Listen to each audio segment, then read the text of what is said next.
കാന്താരി പെണ്ണിന്റെ കല്യാണം. രചന SMG. അവതരണം ഷാഹുൽ മലയിൽ. എഡിറ്റിംഗ് ഷെരീജ് പൂനൂർ. എന്റെ ഫോൺ ചാർജ് എവിടെയുടെ കുറങ്ങ, നീ അല്ലേ അതെടുത്ത്? മീനുവിന്റെ അലർച്ച അടുക്കളയിലെ പാത്രം കഴുകിക്കൊണ്ടിരുന്ന വേണുവിന്റെ ചെവിയിലെത്തി.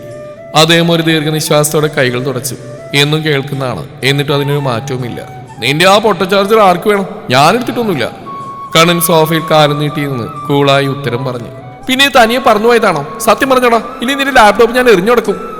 മീനു വാശിയോടെ ഓടിച്ചെന്ന് അവന്റെ മുടിയിൽ പിടിച്ചു വലിച്ചു.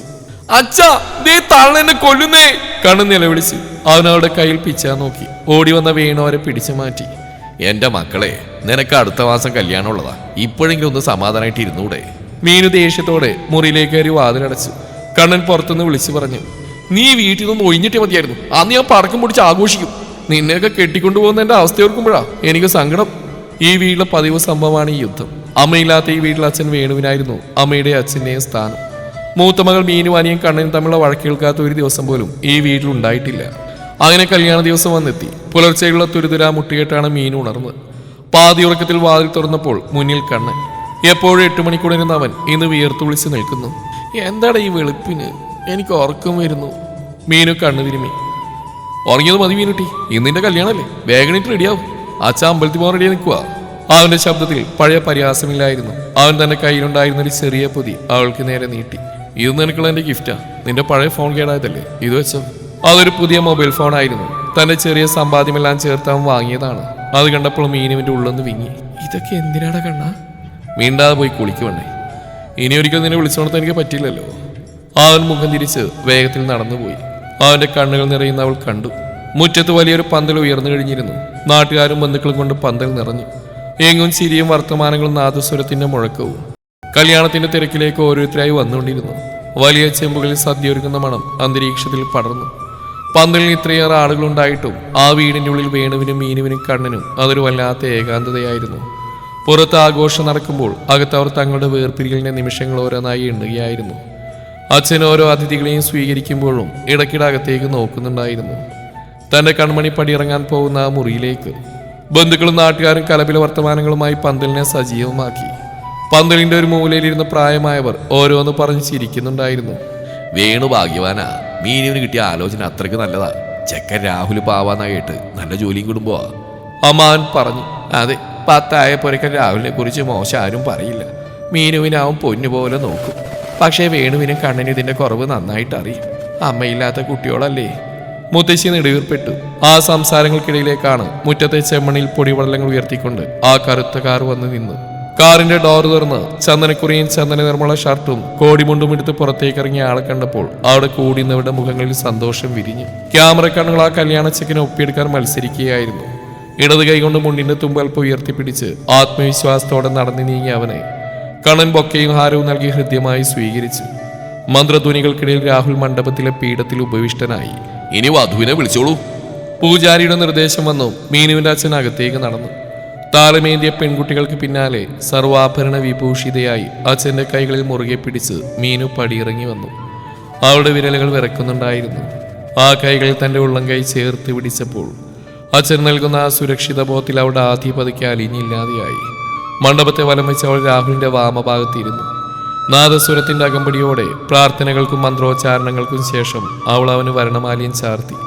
അച്ഛൻ നൽകിയ താലി രാഹുൽ മീനുവിന്റെ കഴുത്തിൽ അണിയിക്കുമ്പോൾ അവൾ കണ്ണുകൾ പൂട്ടി കൈകൂപ്പി നിന്നു. അവന്റെ വിരലുകൾ അവളുടെ സീമന്തരേഖയിൽ സിന്ദൂരം ചാർത്തിയപ്പോൾ ആ തണുപ്പിൽ തന്റെ ജീവിതം അവൻ്റെതായി മാറുന്ന അവൾ തിരിച്ചറിഞ്ഞു. പൂമഴ പെയ്ത ആ നിമിഷത്തിൽ എല്ലാവരും അവരെ അനുഗ്രഹിച്ചു. കന്യാദാനത്തിന്റെ സമയമായപ്പോൾ പൊന്നുപോലെ വളർത്തിയ മകളുടെ കൈകൾ രാഹുലിന്റെ കൈകളിലേക്ക് ചേർക്കുമ്പോൾ അച്ഛന്റെ കണ്ണുകൾ ഈറനണിഞ്ഞിരുന്നു. ആ നോട്ടത്തിൽ അപേക്ഷയും ആശങ്കയും തിരിച്ചറിഞ്ഞ രാഹുൽ ഞാനുണ്ട് എന്ന ഉറപ്പോടെ അച്ഛനെ നോക്കി പുഞ്ചിരിച്ചു. അഗ്നിയെ സാക്ഷിയാക്കി 3 വട്ടം വലം വെച്ച് രാഹുൽ മീനുവിനെ ജീവിത സഖിയാക്കി. പിന്നീട് ഫോട്ടോകൾക്കും സദ്യകൾക്കും ശേഷമുള്ള നിമിഷങ്ങൾ വേഗത്തിൽ കടന്നുപോയി. ഒടുവിൽ യാത്രയാവാനുള്ള വണ്ടി മുറ്റത്തെത്തി. പെട്ടെന്ന് മീനുവിന്റെ നെഞ്ചിലൊരു ഭാരം അനുഭവപ്പെട്ടു. പടിയിറങ്ങാൻ നേരമായിരിക്കുന്നു. യാത്ര തിരിക്കുന്നതിന് മുമ്പ് അച്ഛൻ രാഹുലിനെ അല്പം മാറി വിളിച്ചു. തൊണ്ടയിടറിക്കൊണ്ട് അദ്ദേഹം പറഞ്ഞു. മോനെ രാഹുൽ, അമ്മയില്ലാത്ത മോളാ, അതുകൊണ്ട് തന്നെ കുറച്ച് വാശിയും കുറുമ്പ് അവൾക്ക് കൂടുതലാ. എൻ്റെ കൈവെള്ളിൽ വെച്ചാൽ ഞാൻ അവൾ ഇത്രയും കാലം വളർത്തിയത്. മോളൊന്ന് കരഞ്ഞാൽ പോലും എനിക്ക് സഹിക്കില്ല.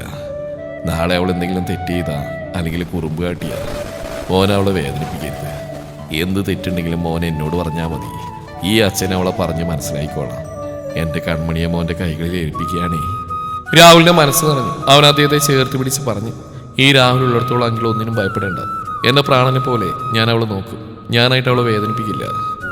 ഓരോരുത്തരുടായി യാത്ര പറയുമ്പോൾ മീനുവിന്റെ കാലുകൾ ഇടറി. അച്ഛൻ വീണ് മുറ്റത്തെ പ്ലാവിൽ ചാരി നിൽക്കുകയായിരുന്നു. തന്റെ നെഞ്ചിന്റെ ഒരു ഭാഗം അടർന്നു പോകുന്ന പോലെ അദ്ദേഹത്തിന് തോന്നി. അവൾ അച്ഛന്റെ കാലിൽ വീണ് നമസ്കരിച്ചു. അച്ഛ, ഞാൻ പോവാ. അച്ഛൻ അവളുടെ തലയിൽ കൈവച്ചു. എൻ്റെ മോൾ എവിടെയായാലും സന്തോഷമായിട്ടിരിക്കണം. അമ്മയില്ലാത്ത കുറവറിയിക്കാതെ ഞാൻ നിങ്ങളെ വളർത്തിയത്. ഇനി നിന്നെ നോക്കാൻ ഒരാൾ കൂടെയുണ്ട്. അച്ഛൻ്റെ ശബ്ദമിടർന്ന് അവൾ ആദ്യമായി കേട്ടു. യാത്ര ചോദിക്കൽ ഒരു വലിയ നോവായി പടരുകയായിരുന്നു. കൂട്ടുകാരോടും ബന്ധുക്കളോടും യാത്ര പറഞ്ഞ ശേഷം അവൾ കണ്ണൻ്റെ അടുത്തേക്ക് ചെന്നു. എടാ, ഞാൻ പോയി നിന്റെ സാധനങ്ങൾ തൊട്ടാലേ കൊന്നുകളയും ഞാൻ. കണ്ണനൊന്നും മിണ്ടാതെ തലയും താഴ്ത്തി നിന്നു. അവൾ അവൻ്റെ താടിൽ പിടിച്ച് മുഖമേർത്തി. എന്താടാ, എൻ്റെ ശല്യം ഒഴിഞ്ഞിട്ടിയ സന്തോഷത്തിലാണോ നീ? തമാശയായിട്ടാണ് തുടങ്ങിയതെങ്കിലും അവന് നിറഞ്ഞ കണ്ണുകൾ കണ്ടപ്പോൾ അവളുടെ വാക്കുകൾ മുറിഞ്ഞു. നിയന്ത്രിക്കാനാവാതെ അവൻ അവളെ കെട്ടിപ്പിടിച്ച് പൊട്ടിക്കരഞ്ഞു. മീനുവിന്റെ കണ്ണുകളും അനുസരണയില്ലാതെ പെയ്തു തുടങ്ങി. യാത്രയാവാൻ നേരത്ത് തൻ്റെ അരികിൽ തളർന്നിരിക്കുന്ന അച്ഛൻ്റെ അടുത്തേക്ക് അവൾ മെല്ലെ അടുത്ത് ചെന്നു. നിറഞ്ഞൊഴുകുന്ന ആ കണ്ണുകൾ തുടച്ചുകൊണ്ട് പണ്ട് കുറുമ്പ് കാട്ടുമ്പോൾ ചോദിക്കാറുള്ള അതേ കുസൃതിയോട് അവൾ ചോദിച്ചു, എൻ്റെ അച്ഛ, എന്തിനിങ്ങനെ കണ്ണിറക്കുന്നത്? ഇനിയിപ്പോൾ എന്നെ വഴക്ക് പറയാൻ പറ്റില്ലെന്ന് ഓർത്താണോ ഈ സങ്കടം?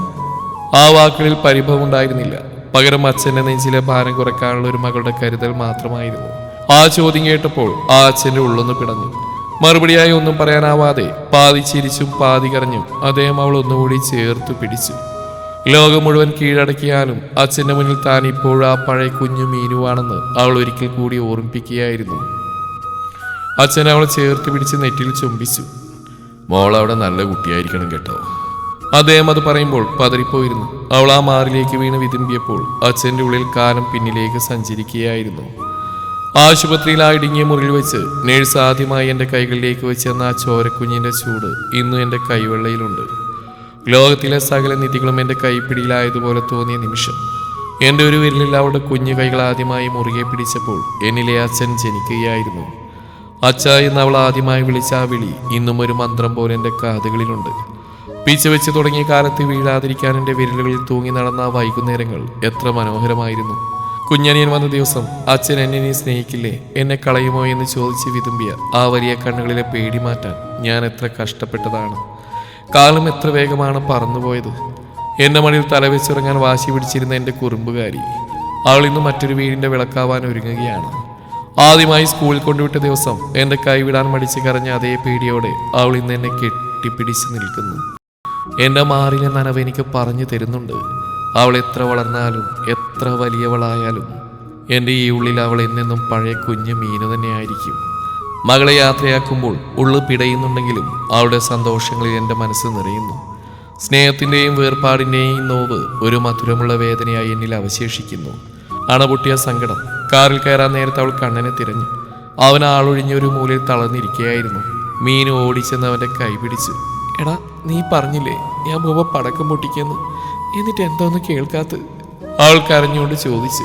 കണ്ണൻ പെട്ടെന്ന് പൊട്ടിക്കരഞ്ഞുകൊണ്ട് അവളെ കെട്ടിപ്പിടിച്ചു. എനിക്ക് പറ്റില്ലടി, എനിക്ക് പറ്റുന്നില്ല. ഇനി ആരെന്നെ തല്ലും, ആരെന്നോട് വഴക്കിടും? ഈ വീട് അവൻ്റെ കരച്ചിൽ കണ്ടുന്നവരുടെയെല്ലാം കണ്ണു നിറച്ചു. എപ്പോഴും ശല്യം ചെയ്യുമ്പോൾ ഞാൻ വിചാരിക്കായിരുന്നു നീ ഒന്ന് ഒഴിഞ്ഞു കിട്ടിയിരുന്നെങ്കിലെന്ന്. പക്ഷേ ഇപ്പം നീ പോകുന്നെന്ന് ഓർക്കുമ്പോൾ അവന് വാക്കുകൾ പൂർത്തിയാക്കാൻ കഴിഞ്ഞില്ല. കാറ് പതുക്കെ നീങ്ങി തുടങ്ങി. കണ്ണൻ കാറിൻ്റെ കൂടെ അല്പദൂരം ഓടി. കൈവിട്ടു പോകുന്ന നിമിഷം വരെ അവൻ അവളുടെ കയ്യിൽ മുറുകെ പിടിച്ചിരുന്നു. കാറിന് വേഗത കൂടിയപ്പോൾ അവൾ ജനലിലൂടെ പുറത്തേക്ക് നോക്കി. അച്ഛൻ വീടിന്റെ ഉമ്മറത്ത് തളർന്നിരിക്കുന്നു. കണ്ണൻ റോഡരികിൽ നിന്ന് കരഞ്ഞുകൊണ്ട് കൈവീശുന്നു. തന്റെ ലോകം മുഴുവൻ ആ ചെറിയ വീടിനുള്ളിലായിരുന്നു എന്ന് അവൾ തിരിച്ചറിഞ്ഞു. എന്നും വഴക്കിട്ടിരുന്ന വെറുപ്പ് കൊണ്ടല്ല, മറിച്ച് പിരിയാൻ വയ്യാത്ത സ്നേഹം കൊണ്ടായിരുന്നു എന്ന് ആ നിമിഷം അവൾ വേദനയോടെ തിരിച്ചറിഞ്ഞു.